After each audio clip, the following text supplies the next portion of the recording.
من سنة 56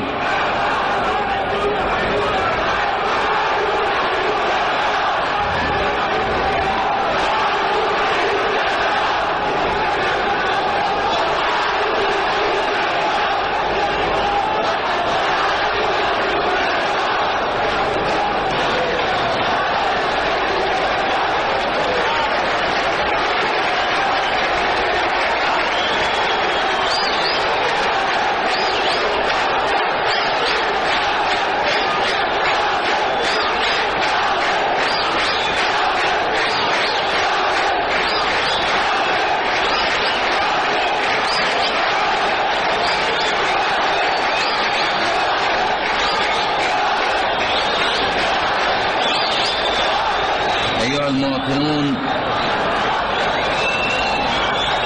من سنة 1956 السنة اللي أحرزت فيها مدينتكم الباسلة انتصارها العظيم لنفسها ولوطنها ولأمتها العربية.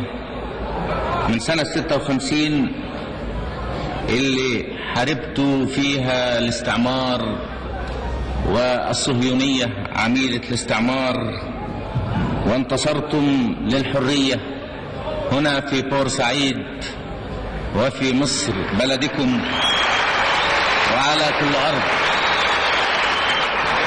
من سنة 56 سنة الامتحان الصعب العسير اللي واجهتنا لغاية دلوقتي سنة 1963 مر علينا 7 سنين. كل سنة بنيجي في هذا المكان ونحتفل بعيد النصر ونقول لكم كل سنة وانتم طيبين، وكل سنة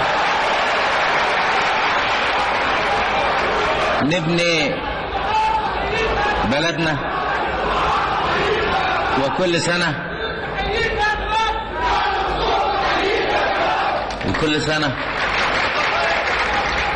تمر بينا سنة عمل حافلة خصبة. ال7 سنين اللي فاتوا باركها الله ورعاها وقاد خطاها إلى تجربة دافعة على الحياة، حياتنا الرحبة،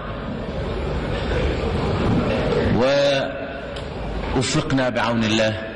سدد الله خطانا برغم العقبات وبرغم المخاطر، وخرجنا من هذه التجربة بأهداف حققناها.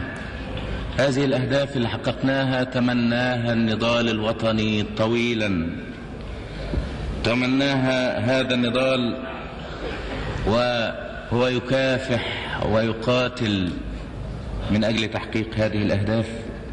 وفوق هذا خرجنا بتجربة غنية وعميقة.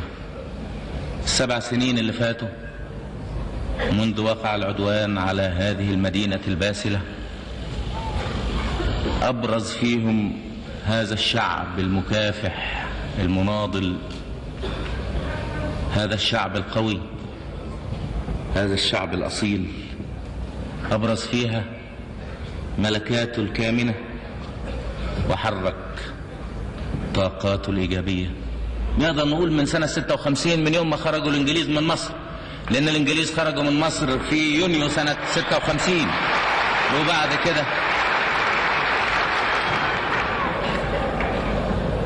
وبعد كده رجعوا لنا في أكتوبر، وخرجوا في 23 ديسمبر.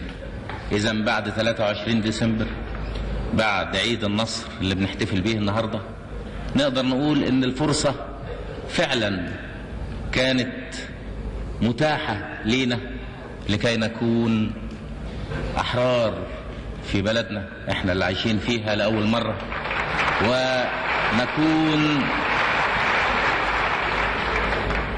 ونكون في هذا البلد الإرادة الصادقة المكافحة المناضلة، وفي نفس الوقت ننفذ الأهداف التي ناضل الآباء والأجداد من أجلها طويلا.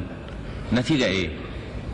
نتيجة نستطيع أن نفتخر بها، النتيجة نحمد الله عليها، لأن هذا الشعب كما أبرز طاقاته أبرز أيضا ملكاته الكامنة، واجه بالشجاعة ما كانت الشجاعة لازمة لمواجهته، وواجه بالحكمة ما كان يقتضي الحكمة. هذا الشعب اللي لم يخضع للاستعمار، سواء كان الاستعمار التركي أو الاستعمار البريطاني أو الاستعمار الفرنساوي. لما نابليون جه في بلدنا ما قدرش يقعد فيها أكتر من 3 سنين وسابها ومشي، وجم الإنجليز مرة قبل كده وما قدروش أبدا يقعدوا ومشيوا، واستطاعوا بالخديعة واستطاعوا بالغدر أنهم يستولوا على بلدنا ويقعدوا أكتر من 70 سنة. الشعب لم يقف أبدا عن الكفاح، كافح دايما. على مر السنين عندنا شهداء قتلوا واستشهدوا في سبيل حرية هذا الوطن، في سبيل حريتك وسبيل حريتي وسبيل وحرية أبنائنا. ناس استشهدوا وناس ماتوا، يمكن ما نعرفش أو لا نذكر أسماءهم كلهم، ولكن هؤلاء الناس هم رمز للمواطن المصري الطيب الشجاع القوي الصبور الذي يشعر بعزة النفس، المواطن العربي اللي يصمم على أن ينال الحرية أو يستشهد فداء هذه الحرية. على مر السنين كنا بنكافح واحنا صغيرين، خرجنا أول ما عرفنا الدنيا لقينا البلد بتكافح، ويمكن واحنا في المدارس الابتدائي كنا بنطلع أيضا في المظاهرات، وكان الكفاح في هذا الوقت مظاهرات على قد إمكانيتنا وعلى قد قدرتنا، كنا بنكافح. ما وقفناش أبدا عن الكفاح، ما وقفناش أبدا عن النضال لغاية ما خرج الإنجليز في سنة 56. كنا بنتمنى من ربنا أن الإنجليز يخرجوا عن بلدنا مرة، ربنا يمكن أراد يكرمنا وأراد يخلينا نزيد ثقة في نفسنا، خلاهم خرجوا مرتين في سنة واحدة، في يونيو وفي 23 ديسمبر،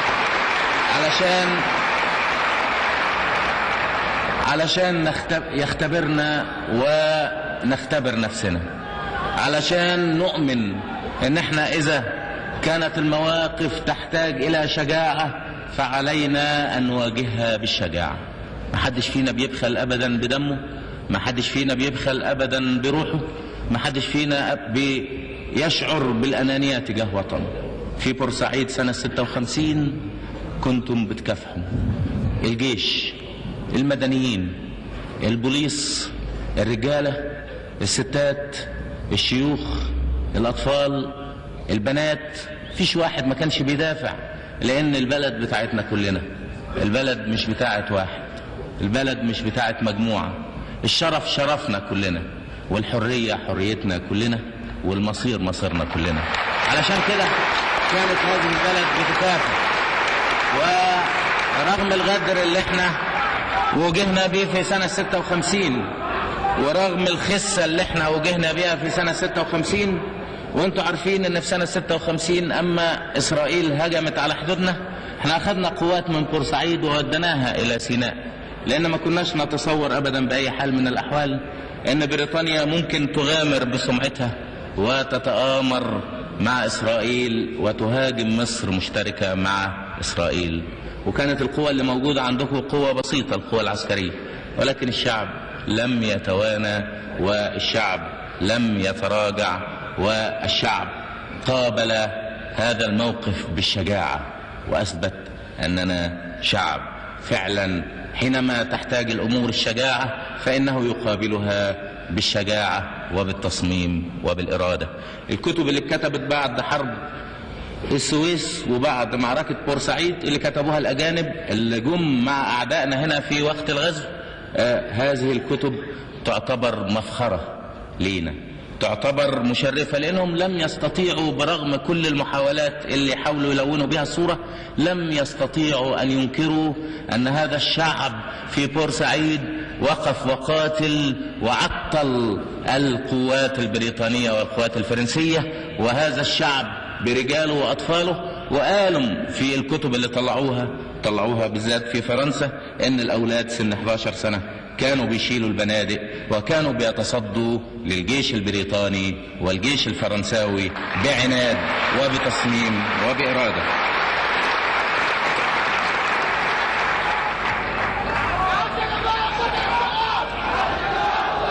ده موقفنا كان في سنة 56، وخرجنا من 56 ونحن نواجه الحصار الاقتصادي والضغط الاقتصادي وخسائر الحرب وخسائر العدوان. ما فقدناش ابدا ثقتنا في نفسنا، لان خروج المعتدين من بلدنا وهزيمة بريطانيا وفرنسا وإسرائيل ادانا ثقة في نفسنا، ادانا ثقة في قدرتنا.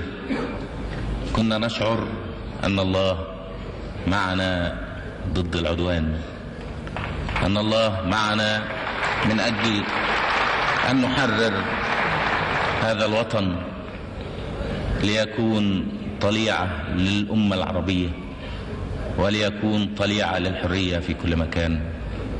كنا نشعر بثقتنا في أنفسنا، ولهذا لم يؤثر فينا الحصار الاقتصادي، ولم تؤثر فينا كل ما حاولته الدول الاستعمارية، تجميد أموالنا، حرمنا من العملات الصعبة. كل هذا لم يؤثر فينا، ولكننا صممنا بعد أن انتصرنا على أن نبني بلدنا.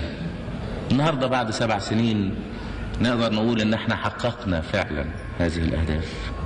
7 سنين بعد النصر، 7 سنين حصلتها قدامنا.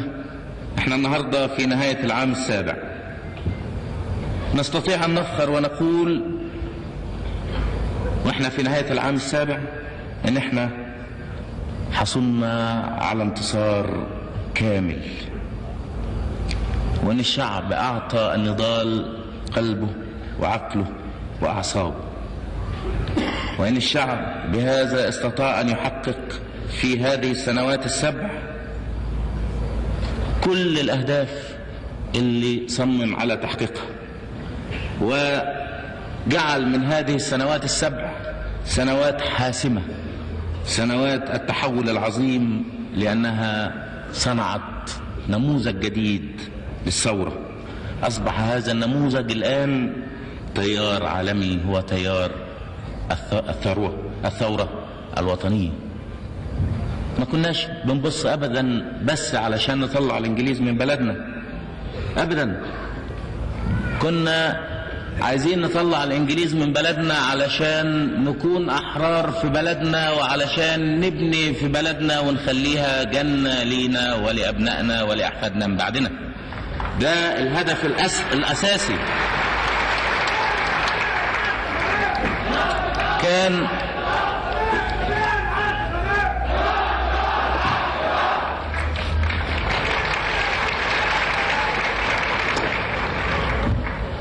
كان هتافنا قبل الثورة بسقوط الاحتلال وسقوط بريطانيا، وكنا بنطلع في الشوارع واحنا في المدارس في ثانوي وننادي بسقوط وزراء في بريطانيا. ايه معاني هذا الهتاف؟ كنا نريد لبلدنا أن تكون لنا وحدنا ونكون أحرار فيها.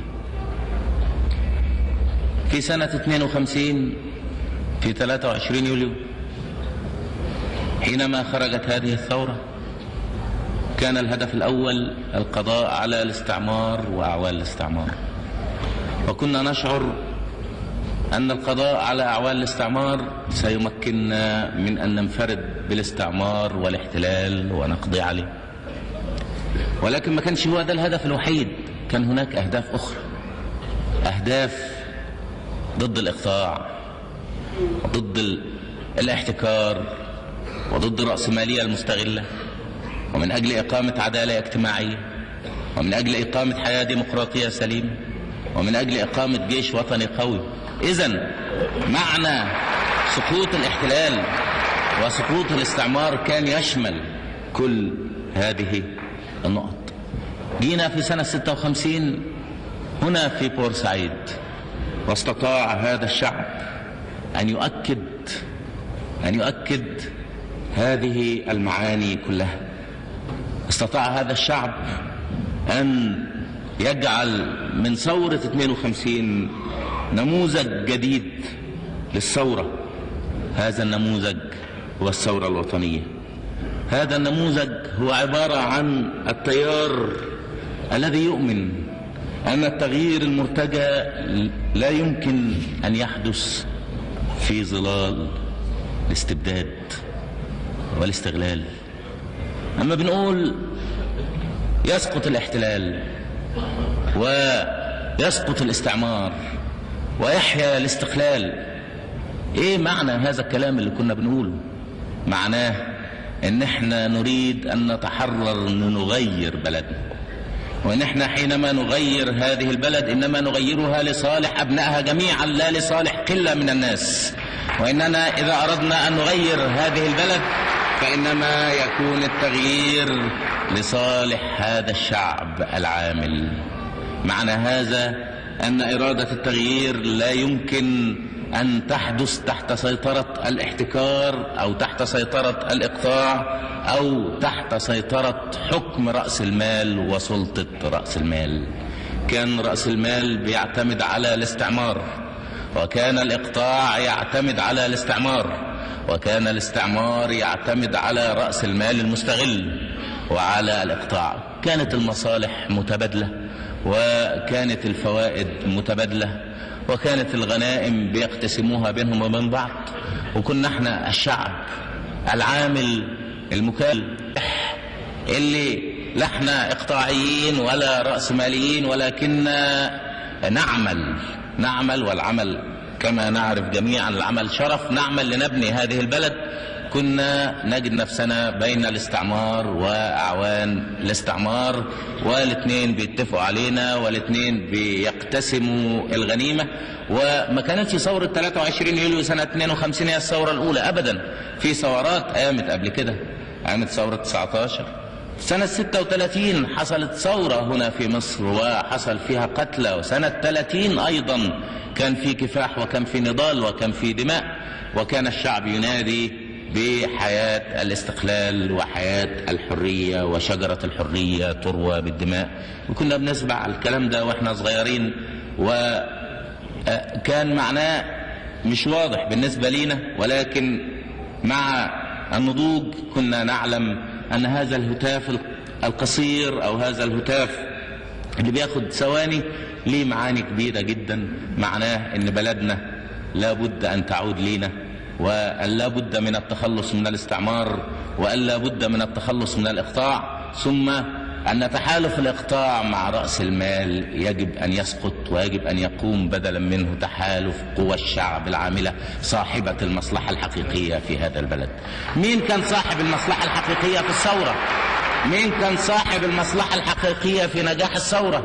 الناس اللي خرجوا هنا يوم ما تعرضت بورسعيد للعدوان وخرجوا في الشوارع يقتلوا ويحملوا السلاح، هم دول اللي نعتبرهم أصحاب المصلحة الحقيقية في هذه الثورة. لم يخرج الإقطاع ليقاتل، ولم يخرج رأس المال المستغل ليقاتل، وإنما خرج الشعب العامل ليقاتل ويحرر هذا البلد من العدوان ويسترد بلده.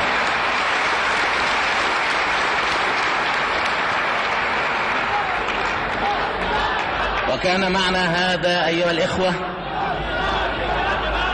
معنى هذا الثورة الاجتماعية، الثورة الاشتراكية التي تعمل من أجل التغيير الاجتماعي الشامل بسقوط تحالف الإقطاع مع رأس المال ونقل الثروة إلى ملكية الشعب العامل وسيطرة الشعب العامل.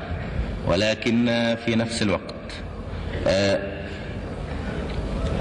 نملي على قوانين الحركة والتغيير الاجتماعي القيم الروحية والقيم النضالية.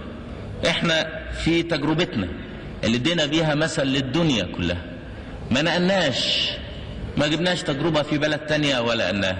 في ناس بيقولوا ان التغيير يستدعي ان نهدم طبقة بالقوة ونسحقها. احنا ما قلناش ابدا هذا الكلام. احنا قلنا ان احنا عايزين نسترد حقوقنا، واللي كانوا اغتصبونا هم يمكن ما كانوش رحماء بينا، احنا النهاردة رحماء بيهم. اللي محطوطين تحت الحراسة بياخدوا مهيات، العيلة المالكة بتاخد مهيات، في ناس بتاخد 100 جنيه وفي ناس بتاخد 90 جنيه وناس بتاخد 80 جنيه. الشعب كان باستمرار هو الشعب الطيب، الشعب الكريم، مش الشعب المنتقم اللي إذا وجد القوة ينسى القيم الروحية والقيم النضالية. على مر السنين وعلى مر الأيام كان هذا الشعب يتمسك بالقيم الروحية ويتمسك بالقيم النضالية، لم ننتقم أبدا. وإحنا أما عملنا هذا الكلام في قراراتنا حتى في مجلس الثورة أو في قراراتنا بعد كده، ما احنا عملناها ونحن نأخذ من روح هذا الشعب، وإحنا عارفين إن الشعب طيب، والشعب مش شعب انتقام، ولكن عنده قيم قديمة. شعب عمره 7000 سنة قديمة في النضال، عنده قيم روحية قديمة يريد أن يطبقها. فإذا لم نأخذ تجارب أخرى، ولكن عملنا هنا في بلدنا على تحقيق أهدافنا. أولا قلنا لا بد أن تتحقق هذه الأهداف، ولا بد أن تعود الثروة إلى الشعب وسيطرة الشعب، ولكن لا نريد أن نقتل أو نعاقب أو ننتقم أبدا. بندي كل واحد ما يمكنه من أن يعيش الحياة الحرة الكريمة، وبندي كل واحد الفرصة لأن يعيش في هذا المجتمع كمواطن، وبندي كل واحد أيضا الفرصة أنه ينضم إلى الشعب العامل ويشعر بلذة العمل وبشرف العمل. وبهذا بنقيم التحويل في بلدنا وفقا لطبيعتنا، ونقيم التحويل في بلدنا وفقا لقيمنا الروحية وقيمنا النضالية، وبهذا أيضا نستطيع أن نحافظ على وحدة هذه الأمة. وأنا أستطيع أن أقول أن وحدتنا هنا في مصر وحدة هذا الشعب ووحدة الشعب المصري على مر السنين دي كانت عامل أساسي وعامل قوي من عوامل الانتصار. وحدة الشعب وتصميمه، سرعة تجاوب الشعب مع نفسه ومع كل فرد مع الآخر، هذا كان له أكبر الأثر في تمكننا من أن ننتصر في معارك ضارية.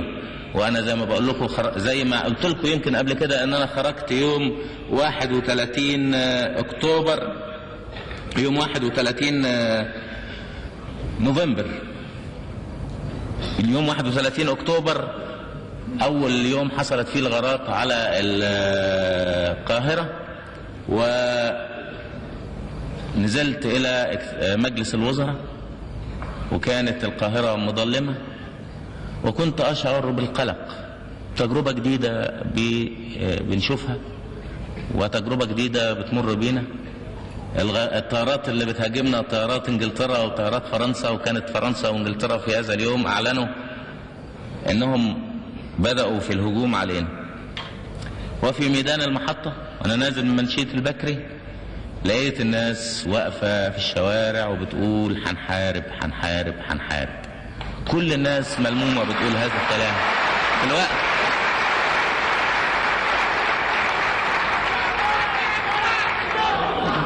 في الوقت اللي كانت فيه الغارة ما مرش عليها يمكن أكثر من نص ساعة. الوقت اللي كان مر على الغارة وقت قليل، وكانت الغارات على مطار القاهرة الدولي وعلى مطار ألماظ، وعلى طول الطريق من المحطة لغاية شارع القصر العيني كانت الناس واقفة وبتنادي بهذا النداء. يوم 2 نوفمبر برضو، وأنا رحت صليت الجمعة يوم ما ضربوا الإذاعة، صليت الجمعة في الأزهر، والناس على طول الطريق والغارات كانت على القاهرة كانت أيضا تنادي حنحارب حنحارب حنحارب. إذن الشعب كله تجاوب مع بعضه، ما تخذلش، ولكن استطاع هذا الشعب أن يواجه بالشجاعة الأمور التي تحتاج للشجاعة لمواجهتها، وبهذا استطاع أن ينتصر. وحدة الشعب مكنتنا من أن احنا نقابل هذه الأمور العصيبة، ونعطي مثل للعالم أن دولة زينا تستطيع أن تتصدى لكل ما قابلناه ثم ننتصر. باستمرار كنا نشعر أن الله معنا، لأننا نعمل من أجل الأهداف ومن أجل المثل العليا. ال7 سنوات اللي فاتت أضافت إلى النصر لينا نصر إنساني تمثله التجربة الوطنية اللي تعتبر من أبرز التيارات، التجربة الوطنية القومية الاشتراكية اللي احنا قمنا فيها بعمل كبير. إذا بصينا الآن ل7 سنوات من سنة 56 لغاية النهاردة نشعر بالرضا ونحمد الله من كل قلوبنا، وبنبص حوالينا هنا في بورسعيد والواحد ماشي النهاردة بيفكر ايه اللي اتعمل، ايه اللي اتعمل في 7 سنين اللي فاتت. والله كنت بفكر بقول لو لا قدر الله كانوا الانجليز والفرنسويين استطاعوا انهم يحتلوا بلدنا سنة 56 كان زماننا فين؟ كنا عملنا ايه؟ كناش عملنا حاجة ابدا. كنا بدل الاستعمار الانجليزي بنقابل استعمار انجليزي وفرنساوي. انا عارف انكم ما كانش حد هيسكت، وكنا هنحارب حرب شاملة، واحنا كلنا كنا مستعدين ان نقاتل حرب شاملة. وفي هذا الوقت احنا قسمنا البلد الى اقسام وعملنا فيها قيادات وجهزنا اجهزة لاسلكي على اساس ان انجلترا وفرنسا بيقدروا، عندهم قوة اكتر مننا، بيقدروا يحتلوا جزء من بلدنا، ولكننا سنحاربهم حرب لاخر نقطة من دمائنا. وده كان تصميمنا، واحنا كنا على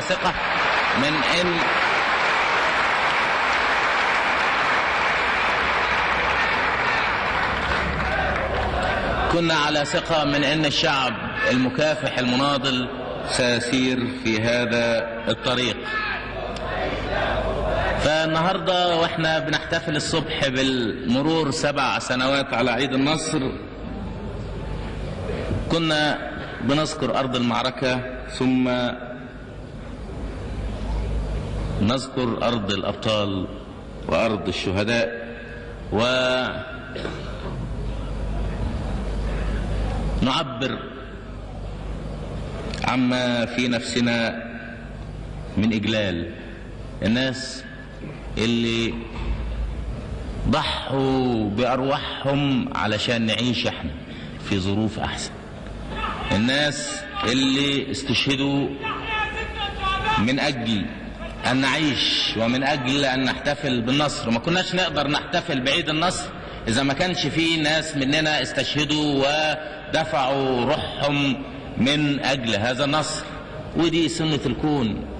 وعلى هذا الأساس كل واحد عليه واجب، بنطلع نقاتل، واحد بيؤدي الواجب والآخر بيؤدي الواجب، واحد بيستشهد وبيموت فداء بلده، ولكن هذا الاستشهاد من أجل أن تستمر هذه البلد حرة عزيزة كريمة.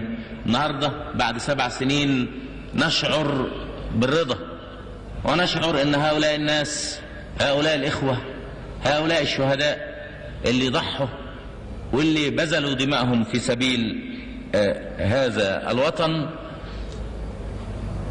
يمكن بيحسوا برضا، لأن احنا سرنا على الطريق اللي كانت من أجله تضحيته، سرنا على طريق الأهداف اللي من أجلها ضحوا دول وضحوا اللي قبليهم وضحوا في سنة 19 وضحوا في سنة 82. سرنا على طريق الأهداف اللي كنا بنشعر بيها وإحنا صغيرين واللي كانوا بيشعروا بيها الأجيال الماضية. وطبعا ما خلصناش كل الأهداف، ما حققناهاش، لا زال أمامنا أهداف كثيرة تنادي، وإحنا نتحرك نحو تحقيق هذه الأهداف بسرعة مضاعفة. لماذا نسأل نفسنا سؤال: لماذا وقع العدوان وإيه كان مخطط العدوان؟ لما بنشوف النهاردة إيه اللي حققناه في ال7 سنين، نقدر نسأل نفسنا عشان نعرف إيه اللي حققناه وإيه اللي التجربة اللي حصلت وإيه النتائج. بنقول طيب إيه كان هدف العدوان، وليه وقع العدوان، وإيه كانت مخططات العدوان في سنة 56. أول شيء واضح وظاهر كان هو تدمير القوات المسلحة المصرية. تعرفوا كلكم من سنة 55 ومنذ قررنا تسليح القوات المسلحة بأحدث الأسلحة، وحينما عقدنا صفقة الأسلحة مع روسيا بدأنا نسمع نغمات عن الحرب الوقائية وعن الأسلحة الروسية، وكان هناك تصميم بالذات من بريطانيا وطبعا إسرائيل صنيعة بريطانيا.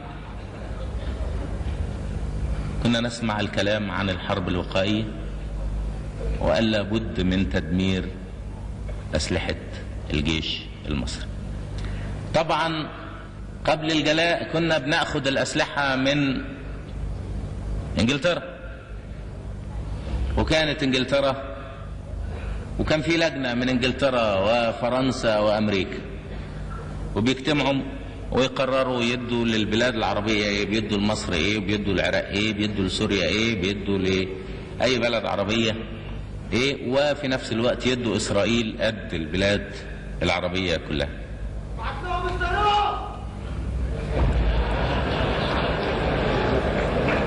احنا ايه،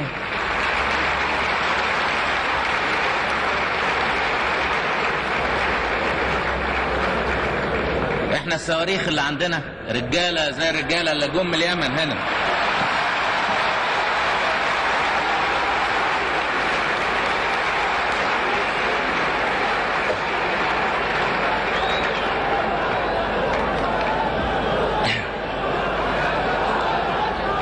فكان أول شيء واضح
على فلسطين بس بعد شوية نقول لكم.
طبعا هو الصبح انا سمعت هتاف اخواننا الجنود اللي جايين من اليمن وبيقولوا من اليمن الى فلسطين.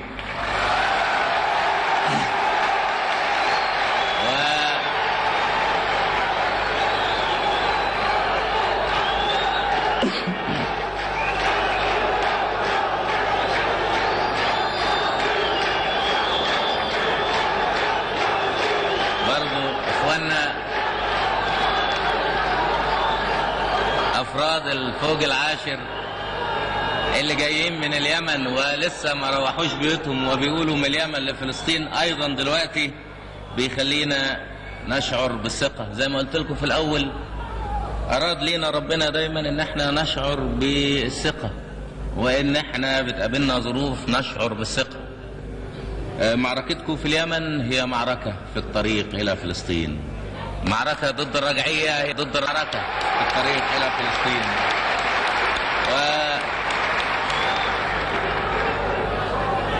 هنتكلم على فلسطين بعد كده،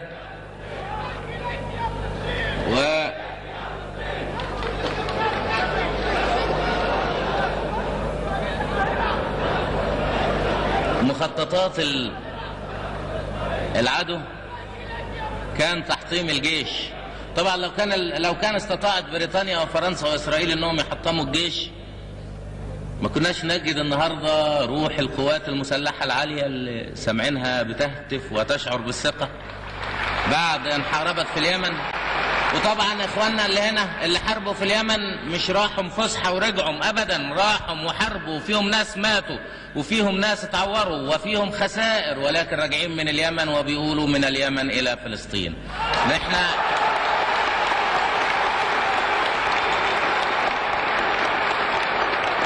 روح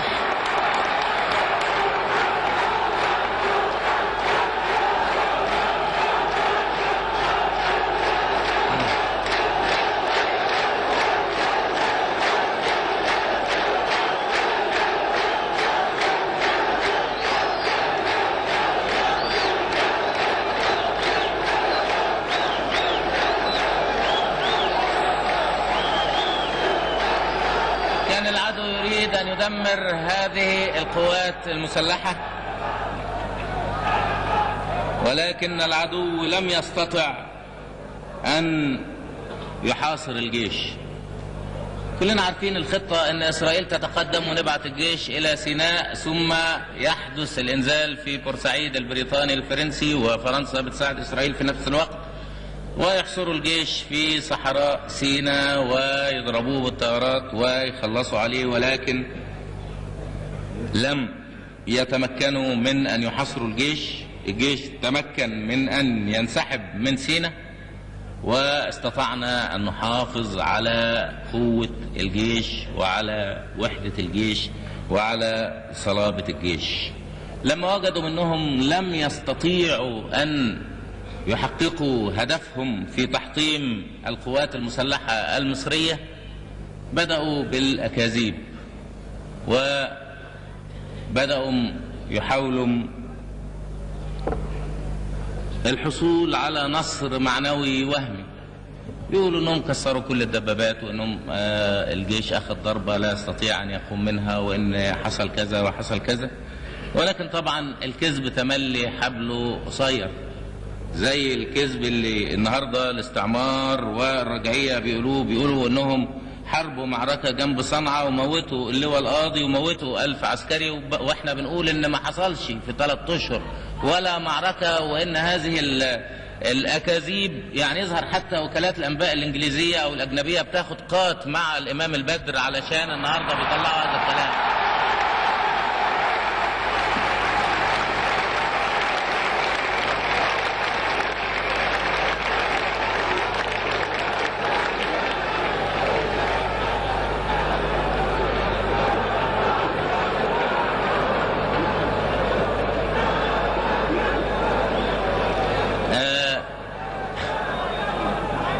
الفريق القاضي بخير، ومن يوم ما انتهت المعارك في اليمن هو رجع بتطلع بعض الجرايد المكتوبة بالعربية والناطقة بلسان أعداء الأمة العربية بتحط هذا الكلام في بعض البلاد العربية في صفحاتها الأولى، وبيعملوا منه منشتات وبيفرحوا وبيهللوا وبيطبلوا زي ما كانوا في سنة 56 واحنا الإنجليز بيضربونا هنا، برضو بيزغرطوا وبيفرحوا وبيهللوا وبيطبلوا. بنقول لهم نأبكوا جه على شونة، الفريق القاضي ما حصلوش حاجة، والجيش المصري بقاله كذا شهر ما بيحاربش، والجيش المصري قاعد وبيقوى كل يوم ليتصدى للرجعية وللاستعمار ولأعوان الاستعمار، وقواتنا موجودة باستمرار لتعاون كل شعب عربي من أجل تدعيم حريته ومن أجل تدعيم استقلاله، تعاونوا ضد الاستعمار.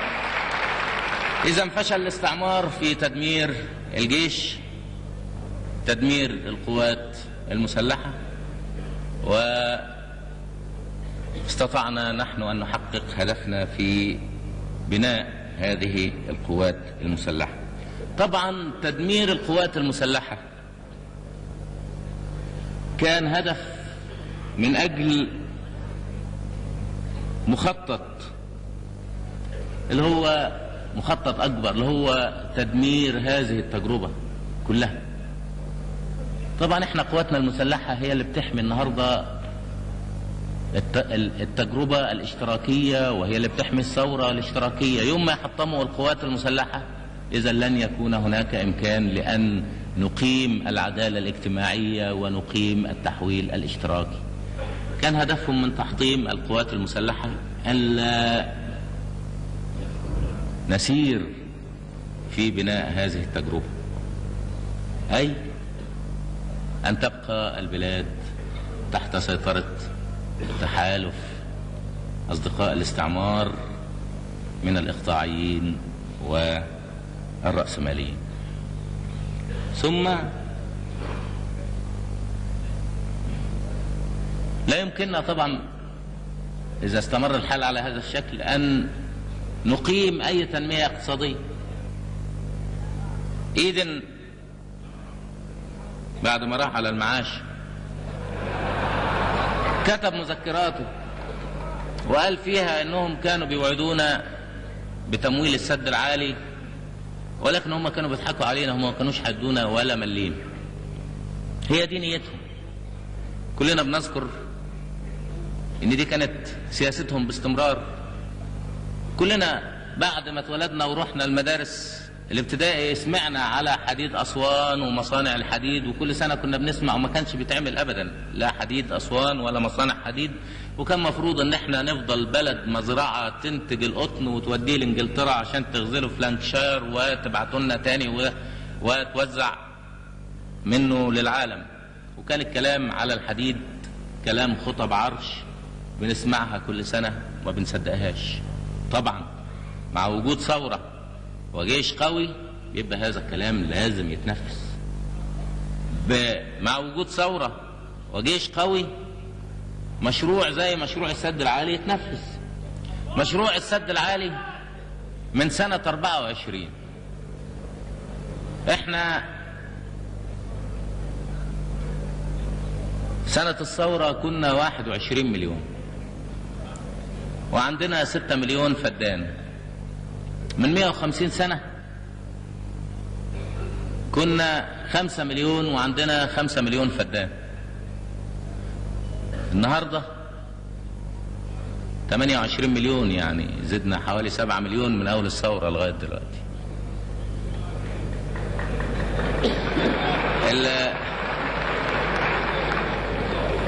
الزيادة حوالي من 2.5 ل 3%. إذا لازم نزود إنتاجنا أكتر علشان نقدر نغير مستوى معيشتنا ونقدر نرفع مستوى معيشتنا، وإلا كل اللي بنزيدهم دول يطلعوا شحاتين مش هيلاقوا حاجة يشتغلوا فيها أبدا.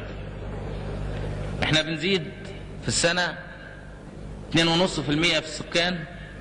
السنة اللي فاتت زيادة في التنمية وفي الدخل 8. يعني في فرق كبير. السد العالي بيدينا 2 مليون فدان على 6 مليون، بيبقى عندنا 8 مليون فدان، يخلينا أغنى، ما احناش في حاجة لأن نستورد حاجاتنا من الخارج. إذا السد العالي كان أمل بالنسبة لينا، والنهاردة السد العالي بعد التجارب المريرة اللي دخلناها، طبعا السد العالي في سنة 56 كان فيه، عارفين قصة التمويل وثم سحب التمويل ثم تأميم قناة السويس تدينا النهاردة 65 مليون جنيه، ثم التصميم. احنا وقفنا في يوم وقلنا هنبني السد العالي ولو بنيناه بالمقاطف، لو تذكروا هذا الكلام، قلنا لابد ان احنا نبني السد العالي، لان بناء السد العالي في هذا بيمثل هدف، بيمثل مستقبل ابنك واخوك ومستقبل الجيل القادم كله. لابد ان نزيد الارض الزراعيه واحنا ما عندناش مطر، اذا السبيل الوحيد هو السد العالي. السنه الجايه سنه 64 واحنا النهارده في اول سنه، في اخر سنه 63، في مايو ان شاء الله سنه 64 بتتم المرحله الاولى من السد العالي ويتم تحويل مجرى النيل،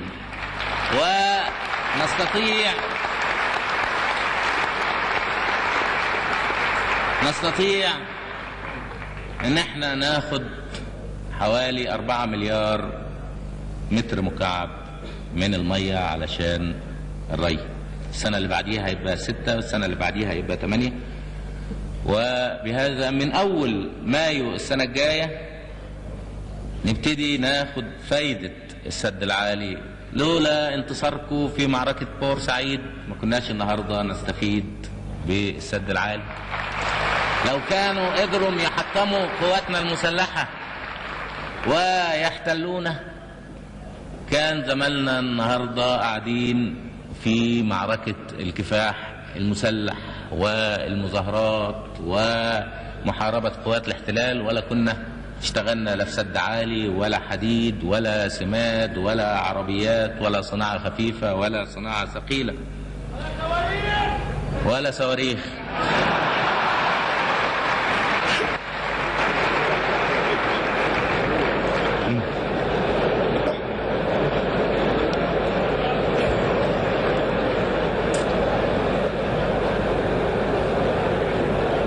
خطة التصنيع الأولى، يعني احنا أول مرة عملنا وزارة صناعة 56، وبعدين أول خطة تصنيع عملناها كانت سنة 57. كانت خطة تصنيع على أساس كبير خلصناها في 3 سنين، والجزء اللي فضل منها ضمناه إلى الخطة الخمسية الأولى. ثم كان الاستعمار يريد أن يحطم قواتنا المسلحة ليمنع كل تحويل اجتماعي وكل تحويل اشتراكي. الإصلاح الزراعي الأول اللي طلع في أول سنة من سنين الثورة كان مجرد إشارة. العمل الكبير حصل بعد انتصاركم في بورسعيد. بعد 23 ديسمبر أخذنا كل الممتلكات البريطانية والفرنسية، كل البنوك وكل شركات التأمين والمناجم والمصانع، كل ده اتاخد، وقلنا ان ده تمصير. والحقيقة أن الملكية انتقلت من ملكية أجنبية إلى ملكية عامة، ملكية للدولة، ملكية الشعب. تحت ظروف هذه المعركة أخذنا كل هذه الأموال. تحت ظروف هذه المعركة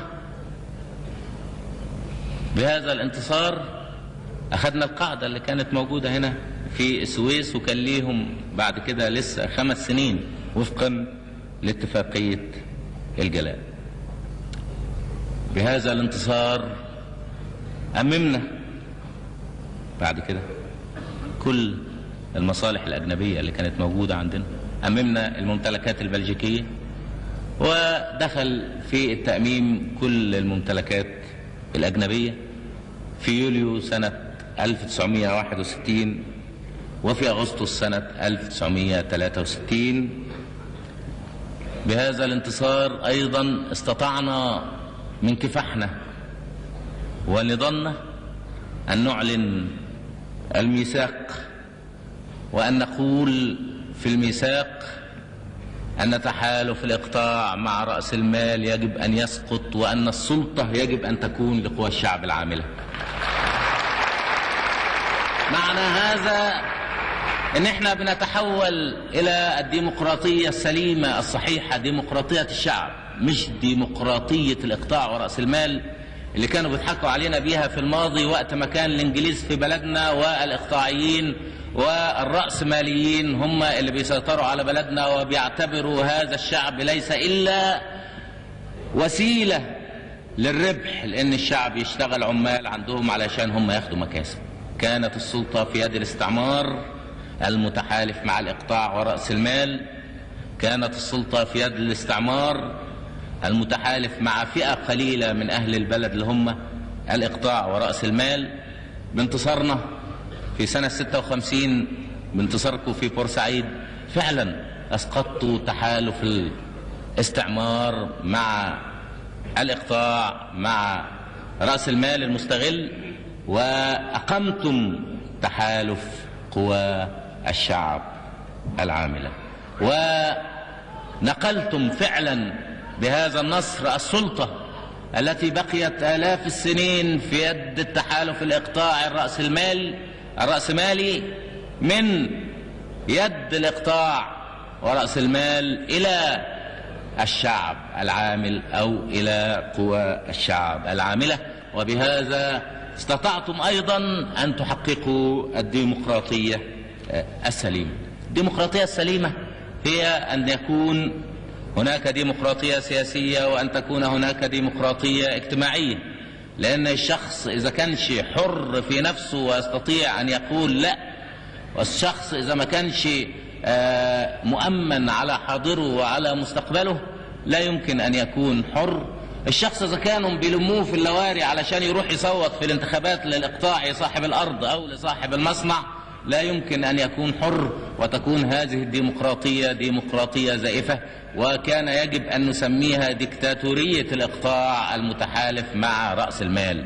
أما بسقوط الإقطاع المتحالف مع رأس المال وقيام تحالف قوى الشعب العاملة، معنى هذا أن كل واحد في هذا الوطن له الفرصة المشبهة لأخوه، وكل واحد حر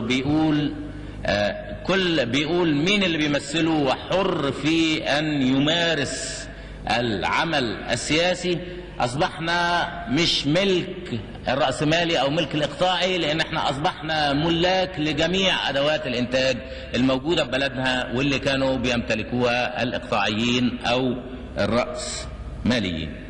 هذا ما كان العدوان يريد أن يضربه. طبعا معنى هذا إيه؟ معنى هذا القوة، معنى هذا أن التعليم بيكون مجانا، معنى هذا أن كل واحد عنده فرصة يشتغل، معنى هذا أن احنا النهاردة في هذا العام بنستثمر في الصناعة 155 مليون جنيه، وكنا في سنة 52 كل البلد مستثمرة في الصناعة 2 مليون جنيه. معنى 155 مليون بدل من 2 مليون ان هيكون فيه عمل 70 مرة او 75 مرة في الصناعة زي اللي كان موجود في سنة 52. طبعا اذا وجد العمل لكل فرد، العمل الشريف، استطاع كل فرد ان يحيا الحياة الحرة الكريمة، استطاع كل فرد انه يشعر انه حر في بلده، استطاع كل واحد انه يشعر ان البلد دي بتاعته مش بتاعت فلان باشا او فلان الاقطاعي او فلان الرأسمالي. ايه تاني اراد العدوان ان يحققه؟ اراد العدوان ان يضرب تيار القومية العربية. في سنة 56 كانت القومية العربية قد وصلت الى اعلى ذراها، وكانت القومية العربية قد شعرت ان آن لها الاوان ان تترابط وتتضامن وتتجه نحو الوحدة العربية.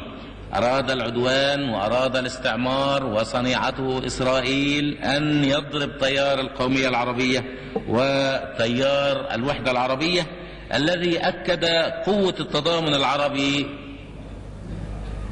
حينما وقع العدوان. لما وقع العدوان كان التضامن العربي قوي بدرجة تؤكد فعلا قوة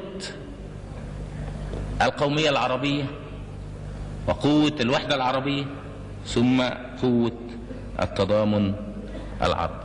بعد سنة من 56 أو من 23 ديسمبر 56 بعد سنة تقريبا تحققت الوحدة بين مصر وسوريا. أهم شيء في هذه الوحدة في وقت الوحدة استطعنا أن نثبت أن الوحدة اللي كانت دائما شعار بينادى به وشعار يعلن فقط، لا مش بس للمناداة وللإعلام فقط، لا شعار قابل للتنفيذ ووضع موضع التنفيذ. تأمروا عليه طبعا بعد كده والوحدة فصمت، ولكن هناك حقيقة واقعة ان الوحدة امكن انها تقوم. الوحدة كانت حقيقة واقع. طبعا اهم شيء بعد هذه التجربة وقت الانفصال الرجعي، كلنا تتبعنا زمن حكم الانفصال الرجعي والانفصال القائم الآن وينتحل الوحدوية والتقدمية. بنقدر نطلع بنتائج بسيطة جدا. أول نتيجة إن الوحدة ممكنة. قدرنا نعمل الوحدة في فبراير سنة 58 بسرعة يمكن، ويمكن كنا نحتاج إلى وقت أكتر، وبدأت الوحدة قوية جدا. إذن الوحدة ممكنة، ولكن إيه اللي حصل بعد الانفصال؟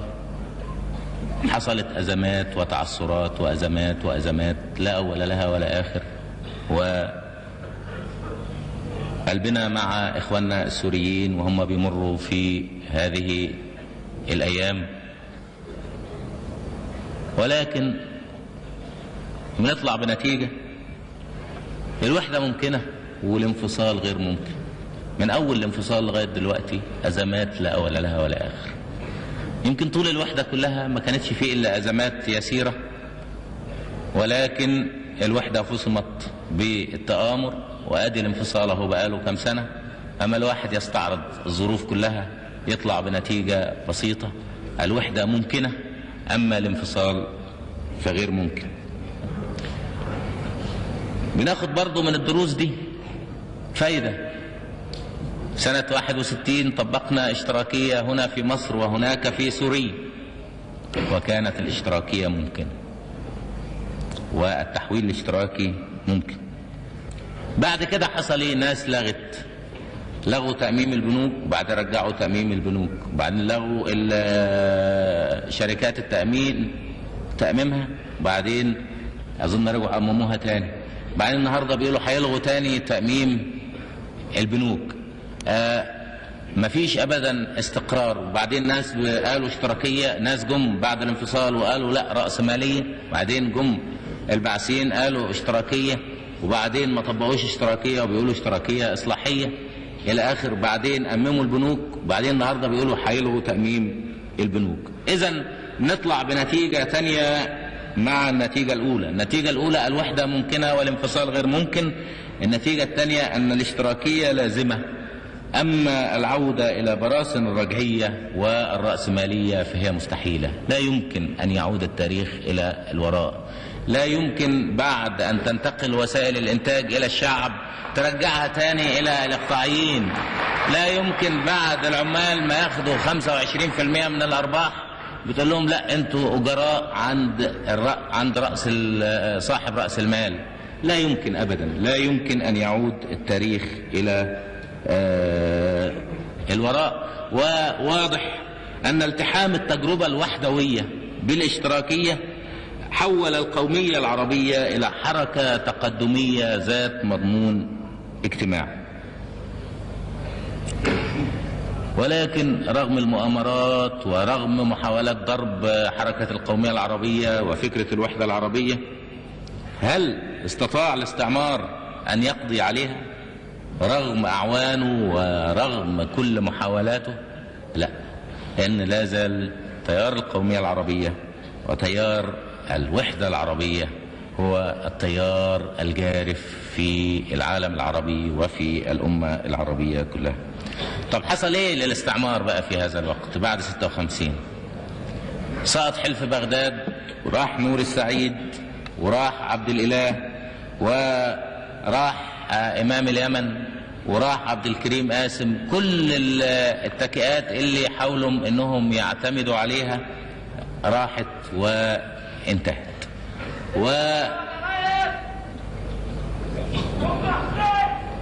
وكل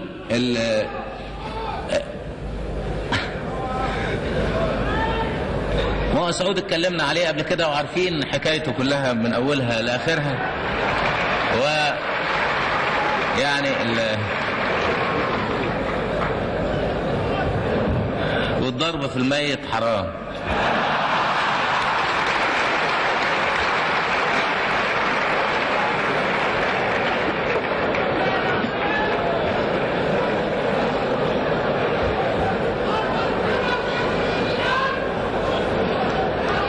ودخلنا في تجارب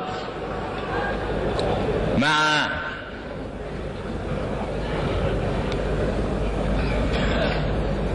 البعثيين،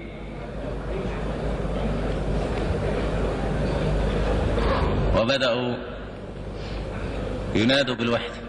احنا اخذنا منهم طبعا ودقنا منهم كتير في وقت الوحدة، وكنا نعتقد ان في وسيلة يمكن للوفاق معاهم، ولكن ثبت ان اساليبهم اللا اخلاقية لا تمكن اي واحد من انه يثق فيهم. ورغم هذا لما قالوا انهم عايزين يتكلموا على الوحدة، قابلنا هذا الكلام بصدر مفتوح وبدأنا نتكلم على الوحدة، وكلكم قريتوا محاضر محادثات الوحدة وقلنا رأينا فيهم بصراحة. ولكن قاتل الله الغرور،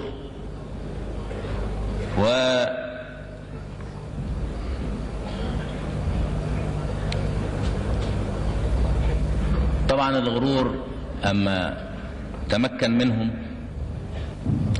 وقد تكون بعد الدوائر شجعتهم،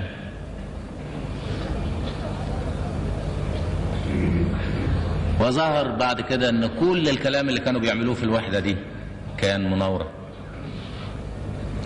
والغرض منها انهم يكسبوا وقت. اذا كانت قضية الوحدة تصل الى ان تستخدم كمناورة علشان يكسبوا وقت، اذا مفيش مبادئ ولا مثل ولا اخلاق.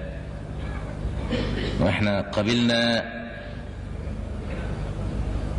ان احنا نقعد ونتكلم، وكنا نقدر نعمل مناورات، ولكن قضية الوحدة فوق المناورات.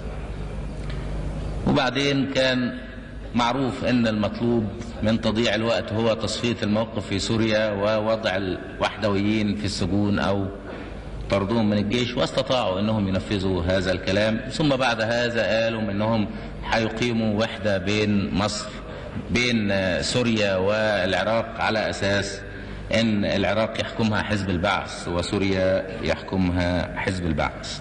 نبص لحزب البعث النهاردة بنجده يعاني سكرات الموت، لانه حزب البعث الانتهازي لم يحسن استخدام الفرصة اللي اوتيت له، ولم يحسن استخدام الصفحة الجديدة اللي فتحت ليه للتعاون معاه من جميع العناصر الوحدوية والقومية، ولكنه آمن بالغدر والإرهاب. ايه حصل في العراق؟ في واحد في العراق قام بثورتين قبل كده، عبد السلام عارف ثورة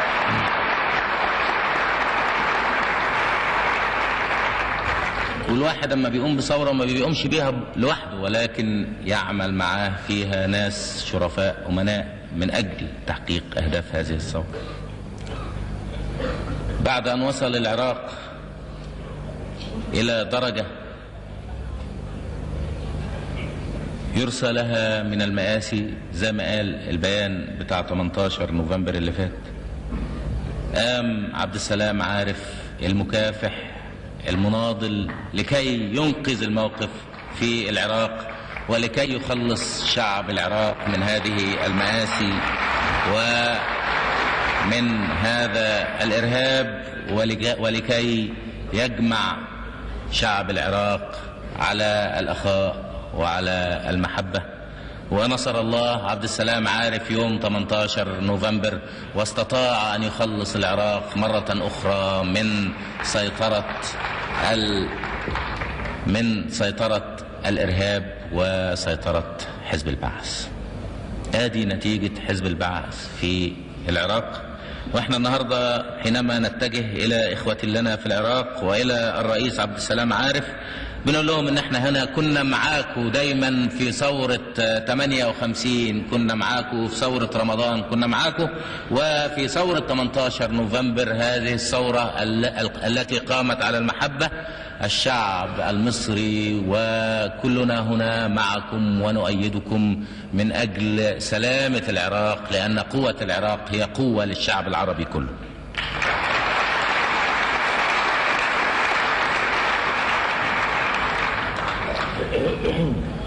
ثورة اليمن احنا قلنا الأول انهم أول امبارح كانوا بيهللوا وقالوا ان الفريق القاضي و1000 عسكري الإمام وهو قاعد يمضغ القات خلص عليهم، وطلعت جرايد بالعربي بتهلل وتطبل، وجرايد فرنجي، وإسرائيل طبعا أذاعت الكلام ده ليل ونهار. وقواتنا في اليمن ذهبت لتساند حق شعب اليمن في الثورة.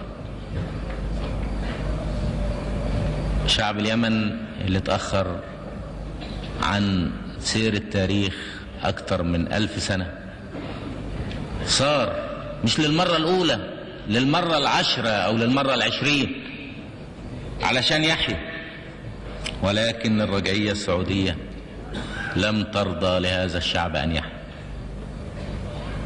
وتصدت لثورة اليمن.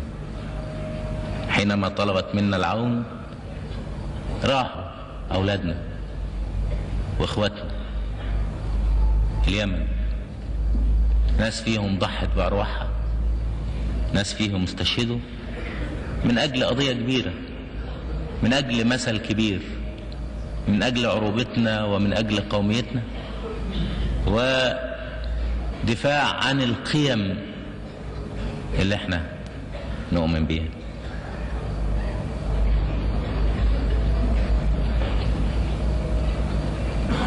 والحمد لله استطاعت هذه القوات أن تقضي على كل محاولات الرجعية،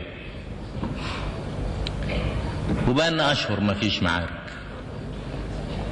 يمكن بعض معارك صغيرة تمنع لمنع التسلل من السعودية،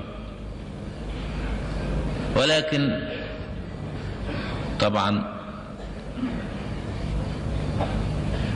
الإنجليز مش مبسوطين، واقفين لهم في زورهم،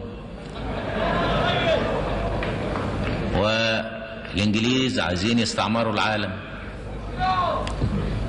استعمروا العالم العربي، عايزين يتفقوا مع السعوديين علشان يضربوا اليمن واحنا ملناش دعوة. هم يروحوا يحتلوا عدن والجنوب والمحميات والخليج وبيعتبروا ده حقهم. احنا لما الثورة اليمنية تطلب منا ان نساندها ضد العدوان بيزعل قوي الانجليز، ياخدوا على خاطرهم.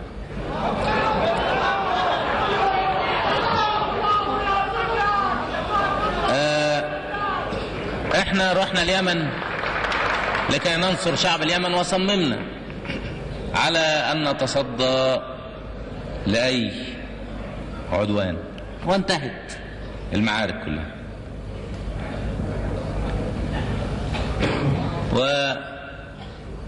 لكن طبعا هناك مؤامرات انجليزيه، هم يعملوا مؤامرات ويقولوا ان اليمن ومصر بتعمل مؤامرات.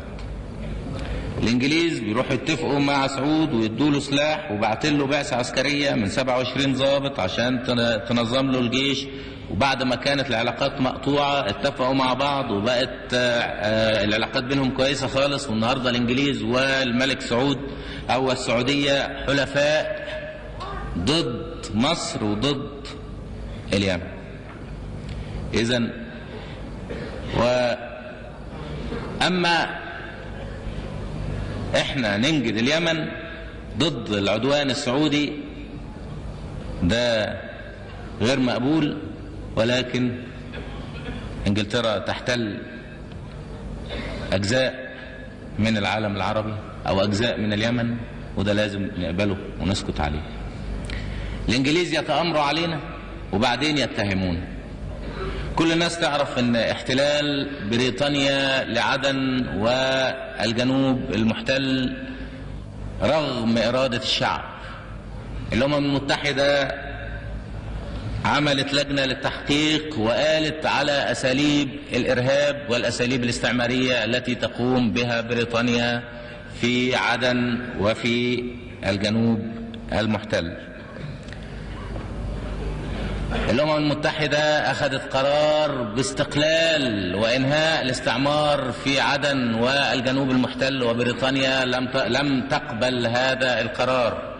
الأمم المتحدة قررت أنها تبعث لجنة وبريطانيا لم تقبل. إذن في استعمار، وفي استعمار بريطاني إرهابي في عدن وفي الجنوب المحتل.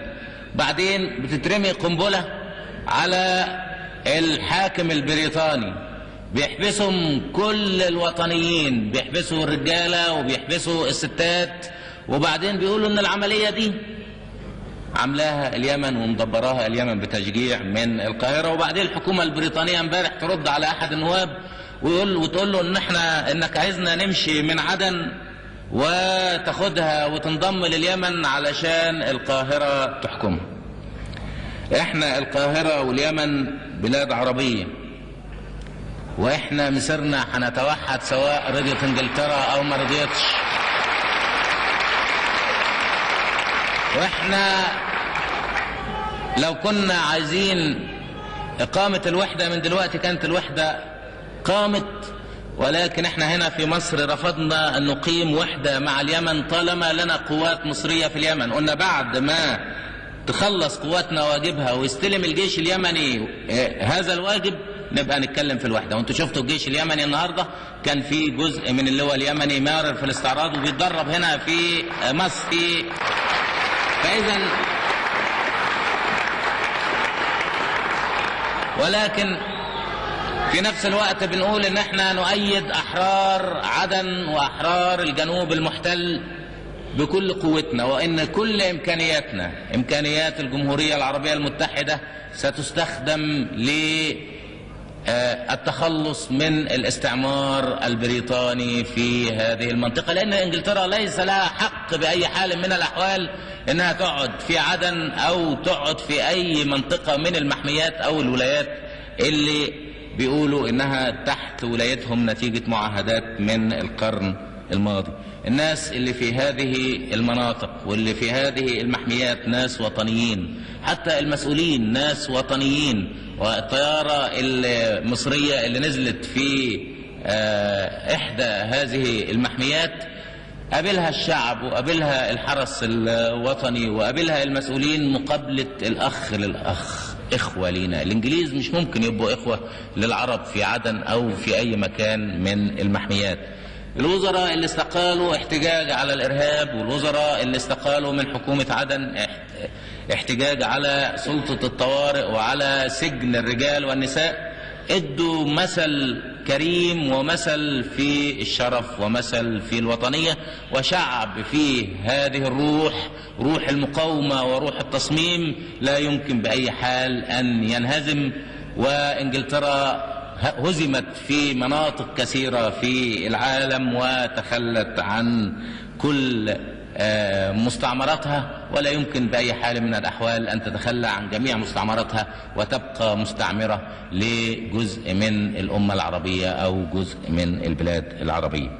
ثورة اليمن هي نقطة تحول، قوتنا فيها مع الثوار اليمنيين قاموا بدور نعتبره طليعي وأدوا الواجب عليهم بأمانة وشرف. وإخواننا اللي موجودين هنا وأنا أحييهم بقول لهم إن الشعب هنا كان معاكم باستمرار كل يوم وكل ليلة، كلنا كنا بنحس بيكم وكلنا كنا نعرف أنكم بتقوموا بواجب شاق، ولكن أنتم أيها الجنود طليعة هذه الأمة، أنتم الطليعة من أجل تحقيق الأهداف ومن أجل تحقيق المثل العليا.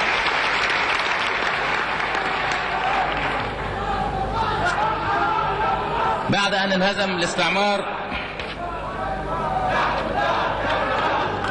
انهزم الاستعمار في سنة 56 انهارت كل هذه المواقع، واللي أرادوا أنهم يعملون عبرة للناس أصبحوا هم عبرة، وقامت الدول المستعمرة من أجل الاستقلال الكامل، وإحنا أخذنا الاستقلال الكامل. الدول الثانية كانت أيضا بتطالب بالاستقلال الكامل الغير مشروط. حصل إيه بعد كده؟ حصل مؤتمر الدول الإفريقية المستقلة، النهاردة 35 دولة إفريقية مستقلة، أيام بندونج كان فيه 5 دول. حصلت اتصالات مباشرة مع الكل، وحصل نجاح لهذه التجربة ونجاح لهذه الثورة. ال7 سنين اللي فاتوا حققنا فيهم أهداف كتيرة جدا ضد ما كان يريده الاستعمار. الخطط في التنمية تحقق أهدافها. المشروع ال5 سنوات الجديد اللي من 65 جهز. مشروع الصناعة أكتر من 1000 مليون جنيه في ال5 سنوات. الصناعة الثقيلة هتكون في المشروع الجديد لها دور أساسي. التوسع الزراعي ماشي، الثورة الزراعية ماشية، التجميع الزراعي يطبق، مياه السد العالي نستفيد بيها، فرص العمل موجودة لكل الناس. ده الكلام اللي حصل في ال7 سنين اللي فاتت. ال7 سنين الجاية وال10 سنين الجاية لغاية سنة 70 بنتطلع كل واحد فينا بيشيل العلم، وكل واحد فينا عليه مسؤولية، سواء رئيس جمهورية أو عامل بيبني بلده، بيبني طوبة في بلده. نشوف نقدر نحقق هذه الأهداف، وفعلا نكون وضعنا الأسس السليمة للبلد اللي ترفرف عليها الرفاهية، وفعلا نقول في ال7 سنين الجاية، بعد ال7 سنين الجاية اللي يكونوا موجودين يحسوا ان فعلا الاقتصاد القومي والاقتصاد الوطني اصبح مستكمل لكل قواه الدافعة. ما احنا النهاردة عندنا صناعة من جميع الانواع، بنصنع العربيات، بنجمع جزء، نصنع جزء، الطيارات، الصاروخ برضو، الحاجات الثقيلة، مكانات الديزل، مولدات الكهرباء. 7 سنين القادمة هنمشي على نفس المبادئ اللي مشينا عليها في ال7 سنين اللي فاتت. دغري، كلام الدغري، ومفيش حاجة تتقال للناس وحاجة نخبيها، سياسة واحدة وكلام واحد. مجلس الأمة فبراير إن شاء الله، بعد مجلس الأمة على طول المجالس الشعبية في جميع المحافظات، والانطلاق إلى التقدم بغير حدود. في سياستنا الدولية إيه بقى؟ في سياستنا الدولية بنمشي كلام صريح، ما بنقولش كلام ونعمل حاجة تانية.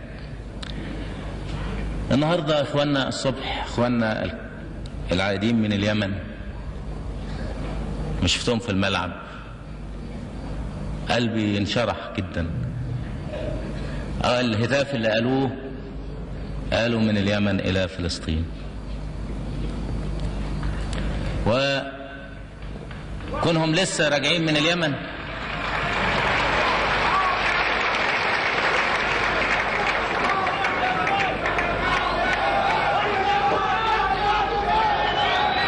كونهم بيقولوا هذا الكلام وهم راجعين من اليمن، ولا حتى ما خدوش اجازة علشان يروحوا لعائلاتهم، كل واحد يشوف ابوه او يشوف والدته ويشوف اخواته، وفكروا قبل ما يفكروا في اي حاجة فكروا في فلسطين، لان طبعا الفلسطينيين زي اخواتنا وزي ابهاتنا وزي امهاتنا، لان احنا شعب عربي واحد. طبعا ما كانش غريب ابدا ان جنودنا اللي جايين من اليمن ينادوا بهذا الهتاف. انا بدي اقول حاجة لازم نعرفها كلنا. فلسطين سنة 48 لا يمكن تتكرر ابدا تاني. فلسطين سنة 48 كانت متاجرة سياسية.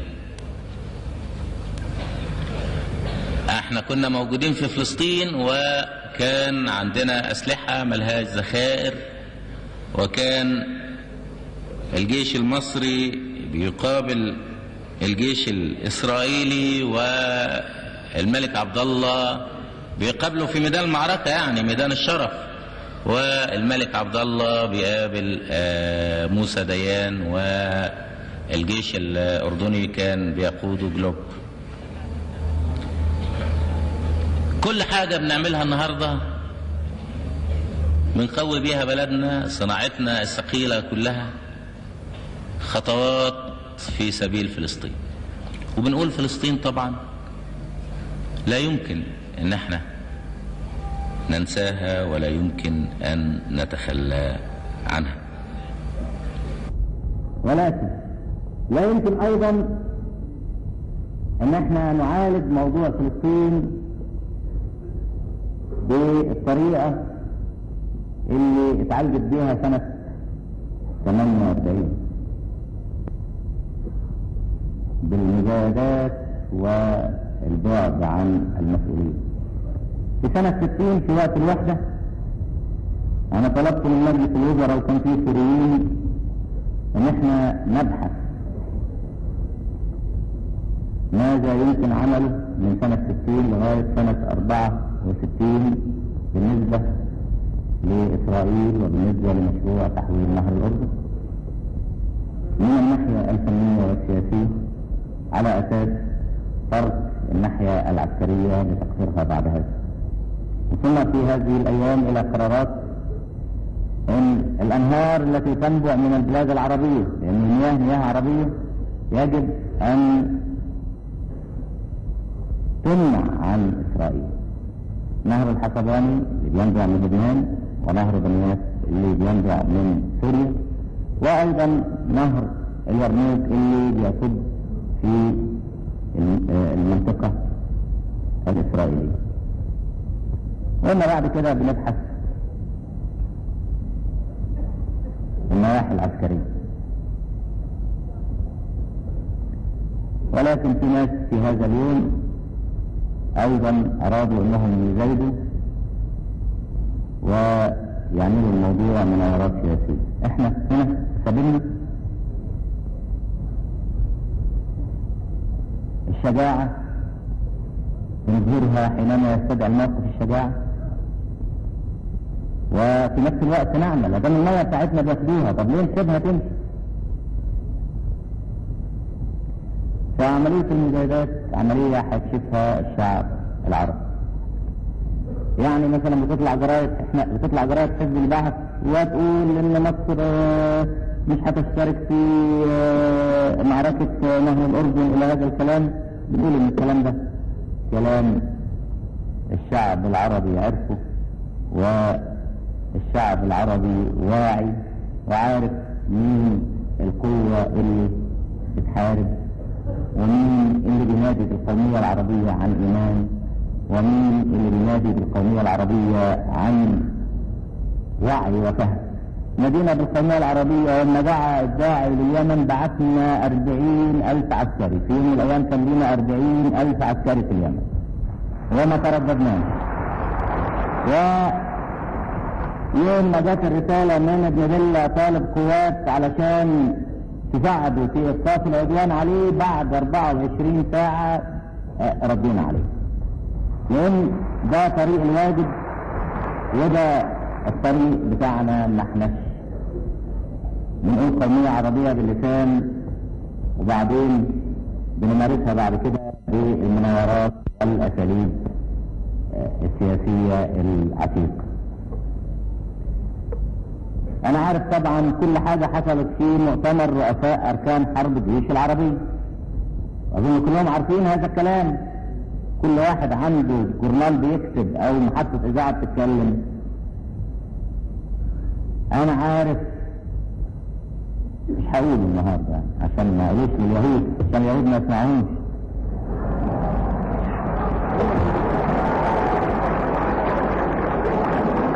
عارف كل كلمة اتقالت في مؤتمر رؤساء أركان حرب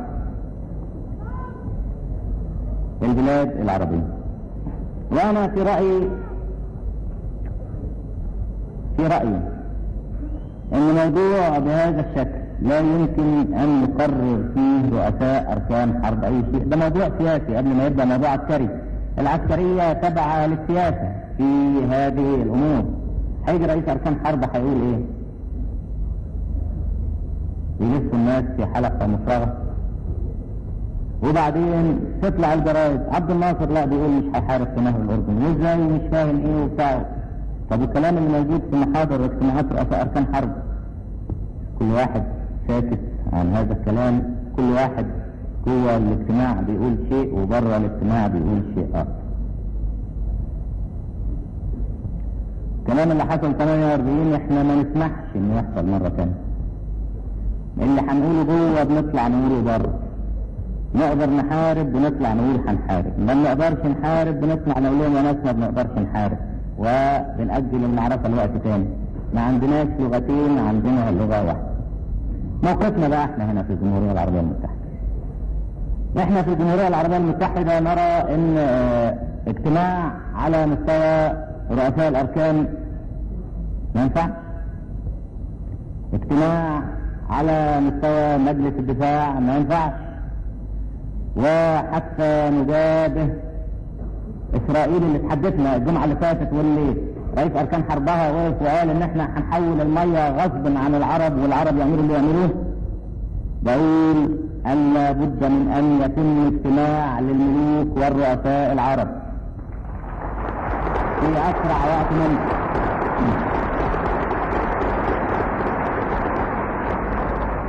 بصرف النظر عن الخصام والخناق، ما اللي متخاصمين معاهم احنا مستعدين نقعد معاهم، واللي متخانقين معاهم علشان فلسطين مستعدين نقعد معاهم.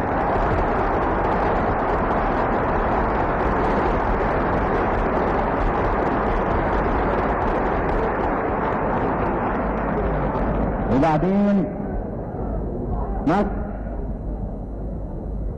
تستطيع في المواقف اللي تستلزم الشجاعة ان تكون شجاعة، ومصر كانت دايما شجاعة. في سنة 48 لما تخلى عننا الكل وقفنا وحاربنا برضه. وانا اتحصرت في فلسطين في شمال النقب وما سلمناش، حاربنا برضه. قعدنا نحارب باستمرار علشان هذه الحرب شرف العرب وشرفنا، شرف بلدنا وشرف جيشنا. مصر على استعداد ان تقوم بواجبها كاملا. قواتنا اللي في اليمن بنجيبها، من قوات ثانية بنعمل اسلحة، عندنا كل حاجة موجودة. عايزين نتكلم في موضوع تحويل الاردن اقترح اجتماع للملوك والرؤساء العرب، وهبعث للجامعة العربية لتدعو لهذا الاجتماع في أقرب وقت ممكن نقعد نتكلم فيه كلام جد. وبعدين مش عيب بنطلع نقول والله احنا النهارده ما نقدرش ابدا نستخدم القوه، وهنقول لكم بالصدق وهنقول لكم كل كلمه ما نقدرش النهارده نستخدم القوه لان ظروفنا لا تناسب. اصبروا علينا، معركه فلسطين ممكن تكون مستمره، ومعركه الاردن جزء من معركه فلسطين. او بنقول والله احنا قادرين ان يحولوا نهر الاردن هنمنع هذا التحويل بالقوه، وكل جيش مننا يقول هذا، ولكن مش هنقول كلام جوه في الاوضه ونطلع نقول كلام ثاني. انا عن نفسي الكلام اللي هتقال في الاوضه هطلع اقوله كله بره الاوضه.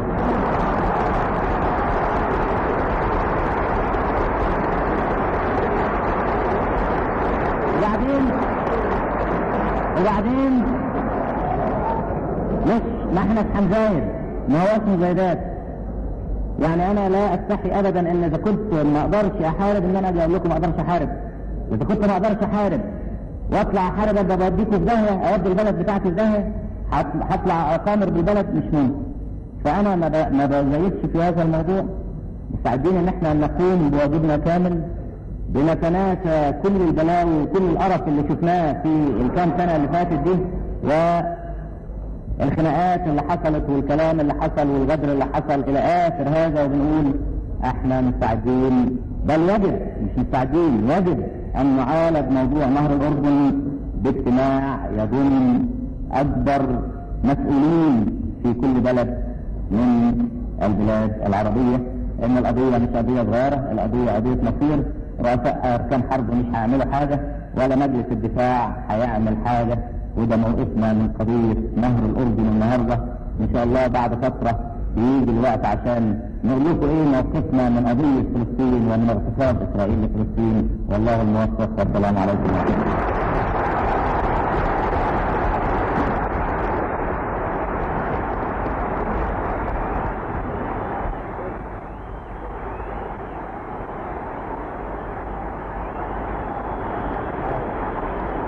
Gracias.